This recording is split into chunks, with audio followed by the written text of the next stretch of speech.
네, 이어서 뉴스 프라임 플러스 시작합니다. 자, 매주 수요일에는 창업 시장에 대해서 면밀하게 검토해보는 시간 준비했는데요. 자, 관련 내용 창업 전문가, 창업의 정석 한정우 팀장님과 함께 하겠습니다. 안녕하세요. 네, 안녕하십니까. 네, 매주 이렇게 뵙게 돼서 정말 반갑습니다. 예, 반갑습니다. 네, 시청자분들도 많이 기다리셨을 것 같은데요. 자, 그동안 창업 준비하려면 꼭 체크해 봐야 될 기본적인 용어나 개념들 좀 정리를 해주셨는데 네. 오늘은 어떤 주제를 좀 가져오셨을까요? 오늘은 이제 창업을 하게 되면은 이제 가장 중요한 부분이죠. 이제 네. 순수익에 대해서 준비를 해봤습니다. 네, 예, 이게 창업도 이제 재테크나 뭐 직업이나 그렇죠. 이런 거에 뭐 일종이기 때문에 굉장히 이제 수익이 중요합니다. 그래서 기본적인 내용들은 대부분 다 많이 알고 계시거든요. 네. 근데 이제 초보 창업자분들이 이제 많이 놓치고 계시는 조금 세부적인 내용들, 네. 실제로 음. 예, 계산하는 그런 방법까지. 물론 이게 정확하게 막 계산을 하기는 굉장히 어렵습니다. 그렇죠. 예, 이게 매월 다르기 때문에. 근데 이게 조금 기초 개념을 알아놓게 되시면은 오차 범위를 상당히 줄일 수 있습니다. 네, 네, 그렇습니다. 자, 이제 창업의 진정한 목적은 수익을 내는 것이다. 이렇게 포문을 좀 열어주신 것 같은데 이 말씀하신 것처럼 수익이 창업을 하는 진정한 좀 목적이지 않을까 싶습니다. 그래서 오늘은 수익 계산에 대해서 좀 자세히 알아보도록 할 텐데요. 이 수익 계산의 기준은 어떻게 정하는 걸까요? 저 같은 경우는 이제 총 매출로 계산하는 것이 가장 좋다고 생각을 하고 있습니다. 예, 조금 창업자분들이나 네. 뭐 사업가분들을 많이 만나면은 이 기준점이 조금 다르시거든요. 계산하는. 네네. 그런데 이제 조금 경험이 없으시거나 이런 분들 같은 경우는 모두 다 이제 매출을 한꺼번에 더해놓고 하나하나씩 빼서 나가는 게 굉장히 용이합니다. 예, 그런 식으로 이제 계산을 한다고 생각을 하시면 되시고요. 네. 당연히 의외에 조금씩 이제 예상하지 못한 지출들이 굉장히 많이 생길 수가 있어요. 네네. 예, 그런 부분까지 이제 큰 오차 없이 계산을 할 수 있습니다. 그렇습니다. 자, 이제 총 매출에서 품목별로 좀 제외해 나가는 식의 계산법이 좀 용이하겠다. 이렇게 말씀해 주셨는데요. 자, 그렇다면 이제 창업도 좀 여러 종류가 있지 않습니까? 이 네. 창업의 종류에 따라서 수익을 계산하는 법도 좀 다르다고요. 예. 신규 출점 같은 경우가 이제 대표적인 사례죠. 이제 매장을 내가 새롭게 오픈을 해야 되는 경우죠. 네. 매장을 인수하는 것 같은 경우는 기존 데이터가 있기 때문에 그렇죠. 수익을 계산하기가 굉장히 수월합니다. 하지만 이제 처음 시작하는 매장들 같은 경우는 수익보다는 매출을 먼저 잡아야 하겠죠. 네. 예상 매출을 잡는 방법은 굉장히 다양합니다. 상권의 이제 기본적인 매출력이라던가 아니면 브랜드의 매출력, 그다음에 경쟁 점포의 매출력 이렇게 여러 가지 조금 자료를 판단으로 이제 하거든요. 근데 결국에는 이게 누구도 보장을 해주지 않아요. 네. 이게 좀 포인트예요. 신규 출점은 최종 판단은 결국 본인이 해야 된다는 거. 그렇죠. 브랜드 본사나 뭐 창업 전문가라고 한다고 치더라도 네네. 그런 걸 이제 보장해줄 수 없기 때문에 꼭 자신만의 기준점을 가지시고 신규 출점을 준비해 주시는 게 가장 중요할 것 같고요. 네. 그 다음에 이제 내가 얼마짜리 이제 물건을 팔아서 이게 몇 건의 판매량을 해야 될까가 굉장히 중요해요. 그렇죠. 예. 요즘 뭐 예를 들어 드리면은 저가 커피 같은 경우는 하루에 이제 대부분 1,500원에서 2,000원 사이잖아요. 네. 수익을 내려면 결국에는 몇백 잔을 팔아야 돼요. 그렇죠. 하루에. 맞네요. 몇백 네. 잔을 팔아야 이제 순수익이 나기 때문에 네네. 뭐 200잔으로도 안 됩니다. 그 네. 이상 훨씬 팔아야 되는 거기 때문에 네네. 그 정도 가이드라인은 꼭 가지고 준비를 하시고 또 기본 객단가가 높은 품목들도 있어요. 반대로. 예, 뭐 유명한 이제 건강식품 업체들 같은 경우는 하루에 몇 개만 판매를 해도 네. 수십만 원의 이제 매출이 발생을 하기 때문에 그런 것들도 반드시 체크를 하시는 게 좋고요. 그 다음에 이제 인근 경쟁 점포 매출들이 굉장히 체크가 중요합니다. 예, 당연히 이제 브랜드 네임밸류가 높은 것들이 가장 이제 상권에서 매출력이 가장 좋다고 보시면 되시는 거고, 네네. 예, 그걸 이기기 위해서는 뭔가가 무기가 있어야겠죠. 그렇죠. 예, 그렇게 무기를 이제 꼭 준비하시고 네. 꼭 이런 것들이 꼭 필요 없는 브랜드들이 간혹 있어요. 네. 예, 독보적이라고 하죠. 뭐 예를 들어서 뭐 예를 들면은 뭐 값싸고 다 있는 브랜드. 그런 거라던가 아니면은 뭐 많이들 좋아하시는 이제 아이스크림 브랜드. 예, 그런 거 같은 경우는 경쟁사가 없어요. 예, 거의 입점을 하면은 가맹 신규로 하기도 어렵고 네. 거의 독보적으로 매출이 나오기 때문에 이런 것들 같은 경우는 상권의 소비력과 영업력 그렇죠. 등을 조금 더 세밀하게 판단하는 네. 게 신규 출점에 훨씬 더 도움이 됩니다. 그렇습니다. 이 또 충성도가 있는 브랜드뿐만 아니라 네. 필수로 조금 소비를 해야 되는 필수 소비재들 같은 경우에도 이렇게 좀 매출이랑 연결이 되겠네요. 예, 그렇죠. 네. 자, 그래서 이제 매출이 좀 이미 나와 있는 운영 중이던 매장과는 좀 달리 신규 출점을 하는 매장의 경우는 수익 계산이 좀 복잡하다라면서 설명을 쭉 해주셨는데요. 가장 중요한 건 내가 얼마짜리 물건을 또 몇 건을 얼만큼 좀 판매를 하는가, 이게 관건일 것 같습니다. 자, 그렇다면 신규 출점의 경우에 또 매출이 처음부터 바로 잡히는 게 아니지 않습니까? 그렇죠. 이럴 땐 또 어떻게 대응을 해야 할까요? 뭐 마음가짐이랄지. 마음가짐이요. 네. 말씀드린 대로 이게 신규 출점 같은 경우는 뭘 마음가짐도 당연히 좀 긍정적으로 보시는 게 좋겠죠. 그러니까요. 그리고 뭐 처음부터 매출이 잡히는 게 아닐 수도 있으니까. 그렇죠. 네. 처음부터 뭐 당연히 이제 자리 잡는 준비 기간, 운영 기간이 조금 약간 필요하기도 하는 네네네. 그러니까 뭐 운영비라고 하죠, 흔히. 버티는 네네. 내가 이 매장을 안정적으로 매출을 성장시키기까지 버티는 뭐 자금적인 요소도 있으면 조금 더 훨씬 도움이 되는 것이 이제 좀 사실이죠. 그렇죠.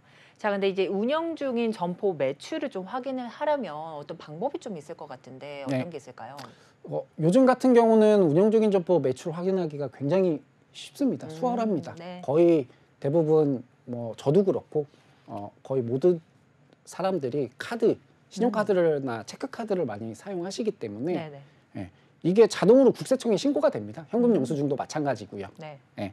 그래서 이제 부가가치세 이제 신고 자료, 사업자 등록증을 내시면은 1년에 2번 의무적으로 자신의 의지와는 상관없이 2번 부가가치세 신고를 하기 때문에 이 자료를 보시면 거의 80% 이상 요즘 같은 경우는 증빙이 된다고 보시면 됩니다. 거의 신뢰가 거의 뭐 간다고 믿으셔도 되지만 간혹 이게 아닌 경우도 있거든요. 간혹 이제 아닌 경우는 또 이게 권리계약 작성하는 방법하고 또 연계가 되거든요. 요거까지 제가 한번 묶어가지고 시간이 오래 걸리기 때문에 상세 설명 번호로 다시 한번 좀 준비를 해보도록 하겠습니다. 지금 권리계약 작성하는 방법은 조금 지금 설명하시기는 좀 많이 시간이 걸린다. 예. 권리계약만 좀 세부적으로 가면은 1시간 정도는 잡아야 되기 때문에 요거는 제가 좀 따로 시간을 내셔서 나중에 알겠습니다. 준비하도록 좀 하겠습니다. 특집성으로 좀 준비를 하셔야 될 것 같은데요. 예. 자, 이제 부가가치세 신고 자료를 통해서 모든 매출이 좀 확인 가능하다고 하니까 여러분 참고해 주시길 바라겠고요. 자, 그렇다면 팀장님이 보시기에 이 순수익 계산에서 가장 높은 비중을 차지하는 건 좀 어떤 거라고 보실까요? 네, 뭐 많이들 알고 계시겠지만 월세, 인건비, 재료비입니다. 이 세 가지. 매출에서 수익을 내는데 가장 큰 비중을 차지합니다. 이게 생각보다 굉장히 많은 지출로 이어지거든요. 그렇죠. 그래서 고정비로 반드시 체크를 하셔야 되고 또 아셔야 될 부분이 이제 순익분기점이라고 하는 그 단어가 있어요. 흔히 뭐 전문용어로 BEP라고 이제 표현을 하는데 내가 이 매출 이상을 하면은 순수익으로 전환이 되는 매출 구간이라고 보시면 돼요. 예를 들면 1,500을 팔면은 이제 순수익이 제로가 되는 거예요. 그 이하를 팔면은 이제 마이너스가 되는 거고 그 이상을 팔면은 이제 순수익으로 전환되는 구간이 있기 때문에 요런 이제 구간 같은 경우는 꼭 반드시 체크를 해주셔야 되고요. 그래서 이제 이때 말씀드린 세 가지가 매우 큰 포지션을 차지를 합니다. 세 가지 다 줄일 수는 없어요. 매장에서 제조가 없으면은 누군가 만들어줘서 오기 때문에 재료비가 올라가고 제조가 있으면은 당연히 이제 마진이 좋아지고 인건비가 더 들어가고 그렇겠죠. 함께 할 수 없는 사이라고 보시면 돼요. 좀 슬픈 사이네요. 좀 슬픈데 어쩔 수 없어요. 다 가질 수는 없습니다. 창업시장도 이상형과 제가 항상 표현해 드리는데 이상형으로 제가 많이 표현해 드리거든요. 다 가질 수는 없습니다. 그래서 세 가지 아까 말씀드린 월세, 그다음에 재료비, 월세, 재료비, 인건비. 요 세 가지를 한 가지 이상 줄이게 되면은 굉장히 이제 높은 순수익으로 가는 길이라고 이제 보시면 돼요. 세 가지는 절대 줄일 수 없어요. 그렇습니다. 이제 순수익 계산에서 이제 높은 비중을 차지하는 게 이런 뭐 월세, 인건비, 재료비 같은 고정비다 이렇게 좀 보면 그렇죠. 될까요? 네. 네. 자, 여기에 또 순익 분기점까지 좀 높은 비중을 같이 좀 가져가는 이 부분들 체크를 해 주셨는데요. 자, 그렇다면 좀 세 가지 중에 모두를 줄일 수는 없다, 절대 네, 없다 이런 절대 말씀해 없습니다. 주셨는데 네. 하지만 이 세 가지 중 조금이라도 줄이는데 용이한 게 있다면 어떤 게 있을까요? 당연히 인건비겠죠. 인건비일까요? 예, 자기 네. 이제 이런 표현을 써도 될까 모르겠는데 네. 자기 몸을 갈아 넣는다고 이게 영혼을 예, 그런 표현을 이제 많이들 하시는데 네. 인건비를 줄이는 게 가장 그래도 용이하다. 현명한 방법이라고 보시면 됩니다. 나머지는 이제 억지로 막 줄이려고 하게 되면은 네. 매출 저하가 일어납니다. 아하. 재료비 같은 경우는 당연히 상품의 가치가 떨어지기 때문에 그러니까요. 아끼시려고 그러니까 이제 100원에 사던 거를 판매를 하던 거를 아끼기 위해서 조금 더 재료를 적게 쓰면은 소비자들이 바로 알아차려요. 그럼 질이 또 떨어지죠. 그러면 상품의 가치가 떨어지기 네. 때문에 매출 저하로 바로 일어나고 월세도 양보를 하시면 안 돼요. 내가 원하는 그 찍은 자리가 있다면 네네. 과감하게 아끼지 말고 투자를 하셔야 됩니다. 인건비는 자기가 일한 만큼 줄일 수 있거든요. 그렇죠. 줄일 수 있기 때문에 그렇게 현명하게 대처를 하시면 되고 네. 이게 세 가지 다 줄이면 제가 질문 하나 드리면 세 가지 다 네. 줄이면 뭘까요? 세 가지 다 인건비? 줄이게 되면 네. 그럼 뭘 것 같으세요, 인건비? 세 가지 다 줄이게 되면은 이 수익은 늘어나겠지만 질도 떨어지는 상품이 있겠고 네네네. 또 인건비 관련해서도 이제 본인이 좀 노동을 많이 해야 되잖아요. 창업주 그렇죠. 입장에서. 그러니까 상대적으로 세 가지 다 줄이게 된다면 역으로 더 어려운 상황이 될 것 같습니다. 맞습니다. 네. 뭐 정확하게 좀 해주셨는데 저는 그냥 조금 더 설명을 해주신다면? 저는 그냥 사기라고 표현을 합니다. 사기요. 네. 맞네요. 그런 건 절대 없습니다. 네. 그런 건 절대 없기 때문에 그런 부분은 꼭 인지를 하시고 네. 창업을 준비를 하시면 굉장히 많은 도움이 됩니다. 자, 이렇게 설명을 해주셨는데 하지만 이거 말고도요 지출되는 비용들도 좀 많을 것 같습니다. 뭐 월세, 인건비, 재료비뿐만 아니라 다른 지출 비용들도 좀 궁금한데 어떤 게 있을까요? 여기까지는 뭐 누구나 직장인이어도 생각할 수 있는 범위들입니다. 네네. 예비 창업자분들. 근데 이제 그 다음부터 이제 제가 말씀드리는 부분은 초보 창업자분들이 굉장히 많이 놓치시는 부분들을 이제 언급을 해드리겠습니다. 네. 지난 회차에서 이제 말씀드린 이제 공연관리비, 그다음에 카드 수수료가 대표적이라고 보시면 됩니다. 네네. 공연관리비 같은 경우는 그러니까 제가 지난 회차에 좀 말씀드렸으니까 네. 꼭 다시 보기 한번 해주시고. 그래도 좀 설명을 좀 해주신다면 네. 평당 이제 건물에 책정되는 금액이라고 보시면 돼요. 월세와 네네. 비슷한 개념이라고 보시면 돼요. 월세를 맞습니다. 빼고 네. 놓치시는 부분이 굉장히 많기 때문에 그런 부분 꼭 보시고 네. 그 다음에 이제 카드 수수료. 네. 이것도 많이들 알고 계시는데 어느 정도를 내가 내야 될지는 많이 모르세요. 네. 근데 신규 사업자 같은 경우는 이제 신용카드가 2.3%, 체크카드가 1.5%가 됩니다. 네. 매출이 없기 때문이죠. 그다음에 매출이 잡힌 이후로는 이제 대부분 연매출 30억 이하로 이제 들어가게 되거든요. 네. 거의 대부분의 매장들이 창업을 하시게 되면은. 네.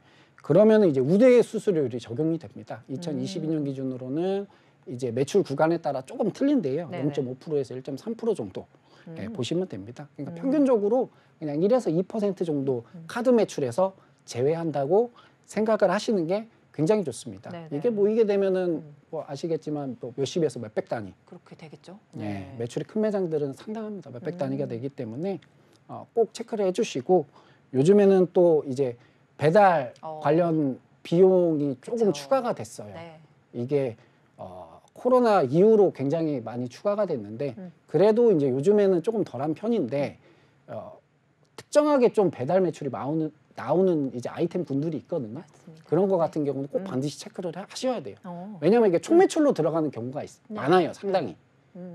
배달 어플로 이렇게 주문을 하시면 이제 포스기랑 이렇게 자동으로 연결돼서 국세청에 신고되는 이런 경우가 굉장히 많기 때문에 네네.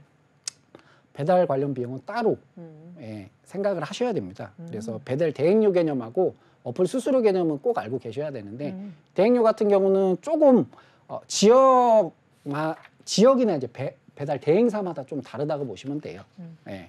평균적으로 한 3,500원에서 한 6,000원까지 형성이 되어 있는데 네네. 이거는 이제 배달 대행사가 받는 이제 비용이에요. 그리고 예, 시키다 보시면 이제 손님 부담금이 있잖아요. 이거는 뭐 정해진 게 아니고 점주가 직접 정하는 겁니다. 네네. 점주가 정해서 예를 들어 4,000원이다 배달 대행료가 그러면은 2,000원을 부과를 시켰다면은 아. 점주가 내야 되는 비용은 2,000원인 겁니다. 네. 그래서 이런 개념 기본 개념은 꼭 알고 계시고 음. 배달 어플리케이션 수수료 같은 경우는 이게 계약 방식에 따라서 굉장히 틀리거든요. 천차만별이에요. 대표적인 게 이제 크게 세 가지가 있는데 네네. 이거를 다 제가 뭐 공식적으로 좀 언급해드리기는 어렵고 네네. 그냥 평균적으로 보시면 한 10에서 20% 정도 매출에서 나온다고 보시면 되고 뭐 한 개씩만 배달하는 그런 또 품목들이 있어요. 그렇죠. 네. 그런 거 같은 경우는 그 이상 20% 후반, 30% 초반까지도 예, 나온다고 네. 생각을 하시면 될 것 같습니다. 네. 이제 그 고정비 이외에도 좀 지출되는 비용들이 많다라고 지금 설명을 좀 덧붙이고 계시는데 거기에 좀 지난 시간에 조금 짚어주셨던 공영 관리비 외에도 카드 수수료가 조금 들어갈 수 있겠다. 자, 그런데 이제 큰 매장 같은 경우에는 이게 몇십에서 몇백 단위까지도 좀 책정이 되기 때문에 꼭 필수로 좀 염두에 두셔야 될 것 같다 이런 말씀해 주셨고요. 그 이외에는 또 배달 관련 이런 비용들이 좀 상당하기 때문에요. 사실 소비자들도 배달료 꺼리는 이런 분들 좀 많은데 점포 운영자분들도 사실 이게 조금은 골칫거리일 수가 있잖아요. 그렇죠. 그렇죠. 골칫거리죠. 그렇죠. 소비자뿐만 아니라 이제 운영하시는 운영 입장에서도 조금 달갑게 보지는 않는 이 배달비까지도 그래도 반드시 체크를 하셔야 된다는 점 여러분 참고해 주시길 바랍니다. 자, 이 외에도 직원을 좀 고용할 경우에 또 드는 비용이나 또 기타 운영비도 있을 것 같은데 어떻습니까? 네, 맞습니다. 또 당연히 이제 부가가치세랑 이제 매장 운영비까지 같이 빼셔야 되거든요. 네네. 그다음에 부가가치세는 뭐 많이들 알고 계시겠지만 매출의 10%가 이제 발생이 됩니다. 네, 그거를 간혹 다 빼시는 분들이 계시거든요. 네. 순수익에서 그러면은 창업을 못 하세요. 어떤 매장이든 네, 순수익 자체가 엄청 낮아지기 때문에 투자 대비 수익성이 나올 수가 없습니다. 네, 그래서 매장을 위해 사용한 이제 지출 항목들 같은 경우는 매입 공제가 가능하시기 때문에 네. 예, 그런 부분은 꼭 기억해 주시고 대표적으로 뭐 아까 말씀드린 재료비라든가 네. 임대료라든가 이런 것들 뭐 관리비 뭐 이런 예, 것도 충분히 포함이 되겠죠? 예, 네. 포함을 시켜서 매입 공제를 받으실 수가 있습니다. 네네. 그다음에 이제 4대 보험 이게 좀 만만치 않아요. 4대 맞아요. 보험이 이게 아시겠지만 이게 근로자하고 고용주하고 반반 부담을 하게 됩니다. 예, 창업을 하시면 이제 고용주 입장이 되죠. 네. 사장님이 되시는 거기 때문에 네. 반을 내줘야 돼요. 네. 직원 거를. 뭐 급여가 한 200에서 250 정도 되면은 지금 기준으로 한 사업주 부담금이 20에서 25만 원 정도 나와요. 예, 이 정도가 나오고 사업주 같은 경우는 또 따로 직접 또 전부 부담을 하셔야 됩니다. 네. 그래서 4대 보험 같은 경우가 상당히 많이 발생이 된다라고 생각을 하시면 될 것 같고요. 네. 그 밖에도 정말 자잘하게 나가는 비용들이 많습니다. 많죠. 인터넷비, 네. 뭐 보안, 세무기장, 네, 네. 그다음에 뭐 정수기도 물 드셔야죠. 그렇죠. 예, 정수기도 네. 하셔야 되고 경조사비, 직원들 보너스, 네. 뭐 등등등 하시면은 작게는 뭐 1만 원에서 3만 원 고정으로 나가거나 아니면은 뭐 세무기장료 같은 경우는 뭐 10만 원 정도 예, 나가는 거기 때문에 이런 자잘한 비용까지 순수익에서 제외하시는 게 이게 모이면 또 몇십만 원이 되거든요. 그렇죠. 예, 네. 그래서 꼭 체크를 하시는 게 좋습니다. 네, 이제 부가세 또 매장 운영비뿐만 아니라 4대 보험료도 있다는 점 여러분 좀 기억해 두셔야 될 것 같습니다. 이제 근로자들 대상으로 이제 고용주가 반을 부담하게 되지만 또한 이 사업자 본인 것도 네. 또 따로 또 책정을 해야 되기 때문에 여러분 염두에 두셔야 될 것 같고요.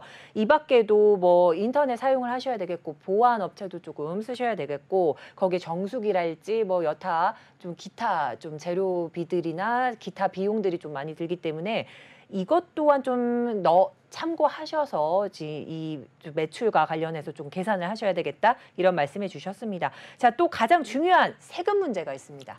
예, 세금은 제가 세무 전문가가 아니기 네. 때문에 이게 제가 뭐 상세하게 설명드리기 좀 어렵지만 종합소득세 같은 경우도 어느 정도 인지는 하고 계시는 게 좋아요. 네. 이게 매년 5월에 사업자 이 사업소득 같은 경우는 매년 5월에 신고를 합니다.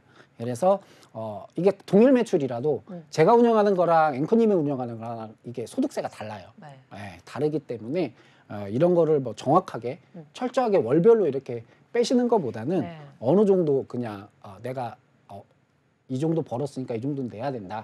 예, 이게 소득과간 세율표를 찾으시면 금방 나오거든요. 이런 거 같은 경우도 찾으셔서 꼭 염두를 하시고 수익 계산을 하시면 더욱더 좋습니다.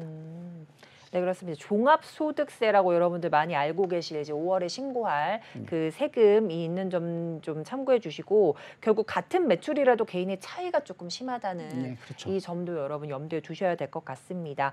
자, 이제 순수익 계산법을 지금까지 쭉 설명을 해 주시고 계시는데요. 자, 이런 것들 다 종합을 해봐서 빼봤을 때 남는 게 순수익이다 이렇게 좀 이해를 해야 될 것 같은데 쉽게 예를 들어서 설명을 해 주신다면 어떤 게 있을까요? 얘를 제가 한번 준비를 해봤는데요. 네.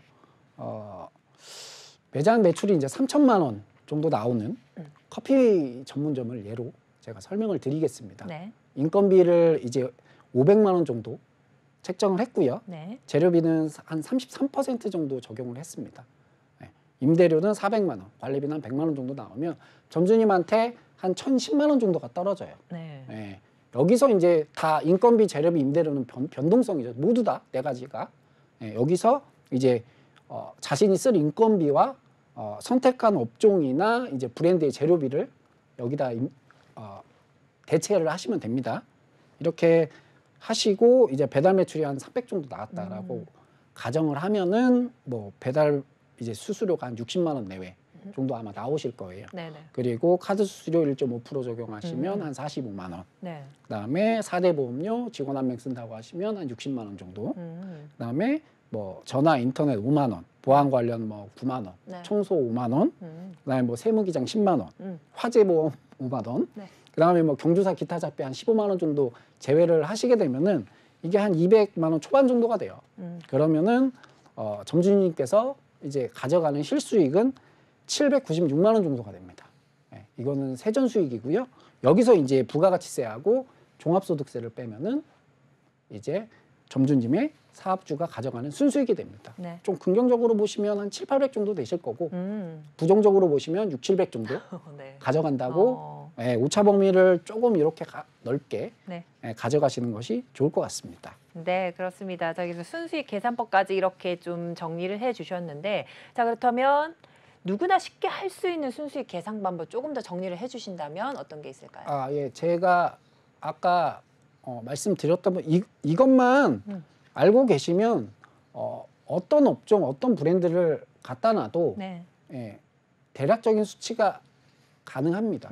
예, 총 매출에서 인건비 빼시고 그다음에 원가, 재료비 빼시고 임대료 빼시고 관리비 빼시고 여기까지는 제가 말씀드린 이제 모두 다 아는 이제 품목이고 기타비 네. 아까 제가 언급드렸던 요런 기타비 같은 경우를 전부 다 넣으시면 되는데 매출 대비 이게 그냥 편하게 한 3에서 5% 정도 보시면 오. 예, 굉장히 편합니다. 물론 좀 세금까지 포함하시면 소폭 더 높기는 한데요. 요 정도 잡으시면은 충분하세요. 충분히. 근데 이제 매출이 조금 낮다면은 고정으로 지출되는 비용들 아까 말씀드린 그런 비용들 때문에 조금 더 높게 잡으셔야 되는 것이 이제 사실이고 네. 직원을 많이 쓰거나 그 다음에 조금 그런 부분에 대해 4대 보험 관련해서는 조금 더 이제 계산을 많이 해주시는 게 굉장히 좋습니다. 네, 그렇습니다. 자, 이제 재료비, 인건비법, 운영비 등 매우 소폭 변동이 있다는 점도 참고를 해주시고 이 순수익 계산을 잘못해서 낭패를 보는 경우가 많기 때문에 꼭 여러분들 유의하시면서 좀 운영을 하셔야 되겠다 이런 말씀까지 해주셨습니다. 자, 그런데 앞서 좀 인건비를 조금 줄이는 게 그나마 좀 용이하겠다 말씀을 해주셨는데요. 네. 그렇기 때문에 좀 요새 뭐 카페를 창업하시는 분들이나 이런 분들 중에서 좀 이제 그 고용을 했던 네. 아르바이트생들 같은 파트타임 아, 이런 예, 예. 분들을 모두 좀 정리를 하시고 혼자서 또 운영하시는 분들 많을 텐데 여기에 대한 애로 사항에 대해서 좀 조언 한 말씀 해주신다면 어떤 게 있을까요? 정말 많습니다. 네. 이게 좀 이런 표현 또 드려도 되는지 모르겠는데 네, 흔히 이제 개미사장이라고 표현을 아하, 하거든요. 네. 하루 종일 10시간 뭐 9시간 일해서 자기 인건비도 못 보는 카페 사장님들이 생각보다 그러니까요. 굉장히 많습니다. 지금 치킨집을 초월을 했어요. 네. 카페 매장 수가. 어. 1등이 이제 한식이고 네. 한식 그다음 2등이 이제 커피 전문점이 커피 되어버렸어요. 전문점. 네. 거의 10만 개가 육박을 합니다. 이야. 모든 프랜차이즈 뭐 개인이나 이런 것까지 하시면은 네, 그렇기 네. 때문에 매출이 천차만별일 것 같습니다. 맞습니다. 네. 뭐 최근에 기사 본 거 뭐 1,500원짜리 200만 원 팔아서 뭐 한 150만 원 가져간다. 이게 현실이에요. 네, 200잔을 팔면은 정말 150만 원 가져갑니다. 예. 그런 이제 카페 사장님들이 굉장히 많기 때문에 이게 제가 말씀드린 순수익하고 굉장히 직결이 돼요. 네. 왜냐면 이게 결국엔 손해거든요. 더 이게 폐업을 못 하는 거죠. 그렇죠. 내가 투자한 비용이 뭐 작게는 1억에서 네. 많게는 뭐 3억 이상도 카페 같은 그렇죠. 경우는 들어가는데 자기 인건비 정도 어허. 밖에 나온다. 아, 그럼 어떻게 해요? 해야죠.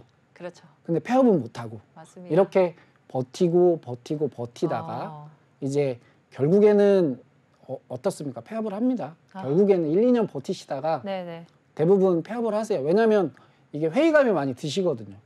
내가 뭐 다른 데 가면은 뭐 편의점 알바만 해도 그러니까요. 편하게 이거보다 더 많은 예. 스트레스 안 받으면서 수익을 가져가는 거기 때문에 그래서 꼭 수익 계산이나 매출 계산 카페뿐만이 아니에요. 이건 네. 모든 창업의 이제 공통점이기 때문에 그런 부분은 오늘 제가 말씀드린 네. 그런 부분을 꼭 종합적으로 판단을 하셔서 제가 말씀드린 개미 사장님이 안 되고 네. 이제 투자 대비 순수익이 많이 나시는 그런 사장님으로 가시는 길이 되었으면 좋겠습니다. 네, 지금 좀 어느 정도 말씀을 해주신 것 같은데 일단 처음 창업을 좀 준비하시는 분들 입장에서는 이러한 좀 리스크를 생각을 못 하시고 좀 접근하신 분들 많으시거든요. 사전에 대비할 수 있는 방안은 좀 어떤 게 있을지 궁금합니다.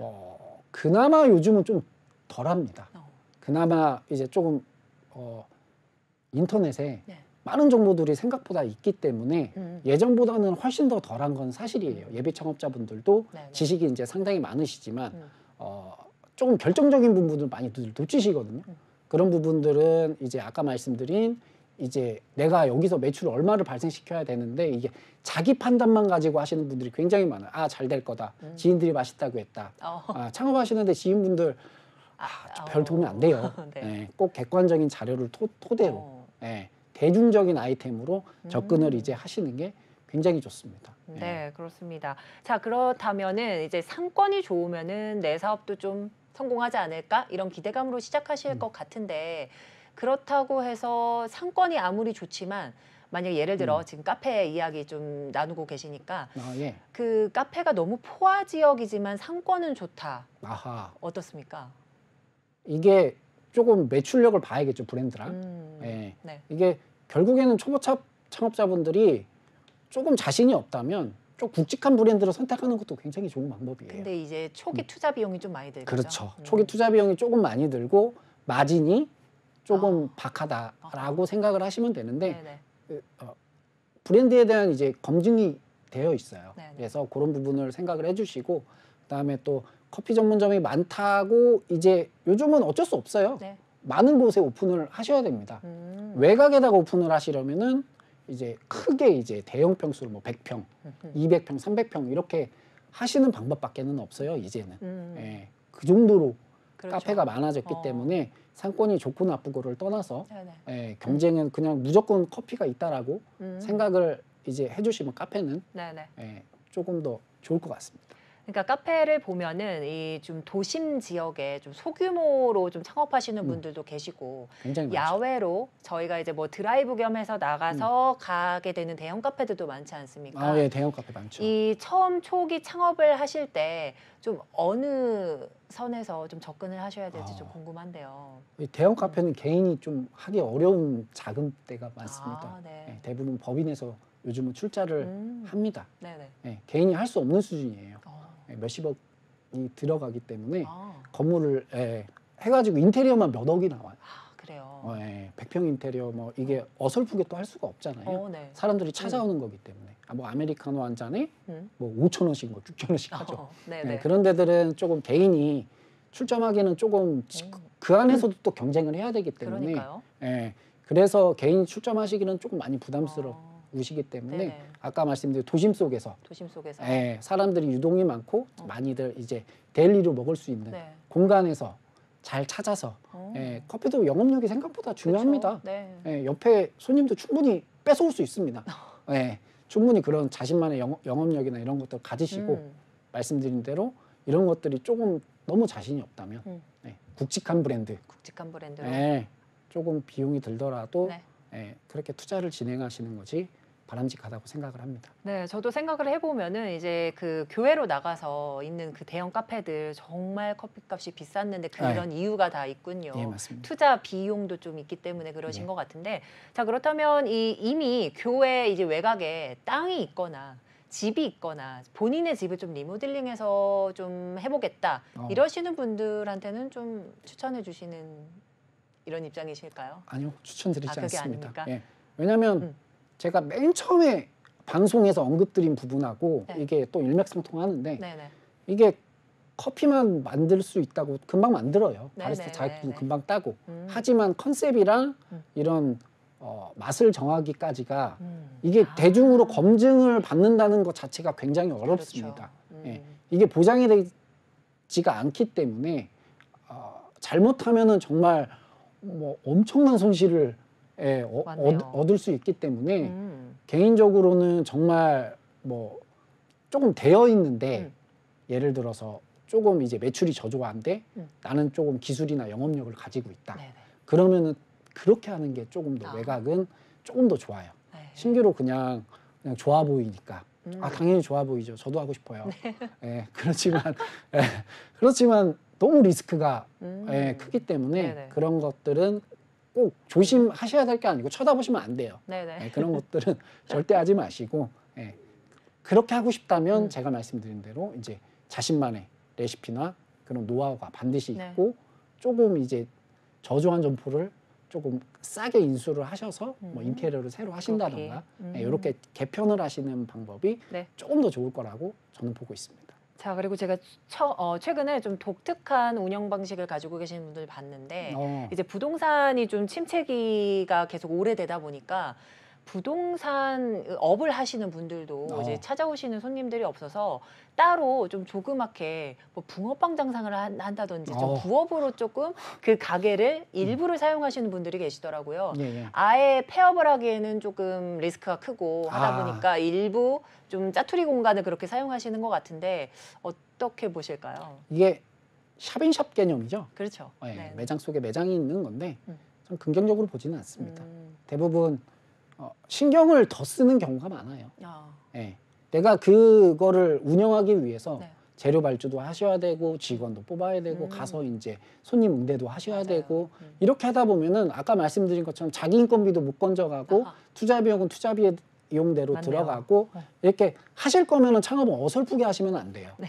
예, 이게 샵인샵 개념으로 하실 거면은 조금 이제 배달을 이렇게 안 보이는 곳에서 하시는 것을 추천드립니다. 자, 이제 창업은 어설프게 하시면 안 된다. 이런 조언까지 말씀해 주셨습니다. 오늘 말씀 여기까지 듣도록 하겠습니다. 네, 지금까지 창업의 정석 한정우 팀장님과 함께했습니다. 오늘 도움 말씀 감사드립니다. 수고하셨습니다.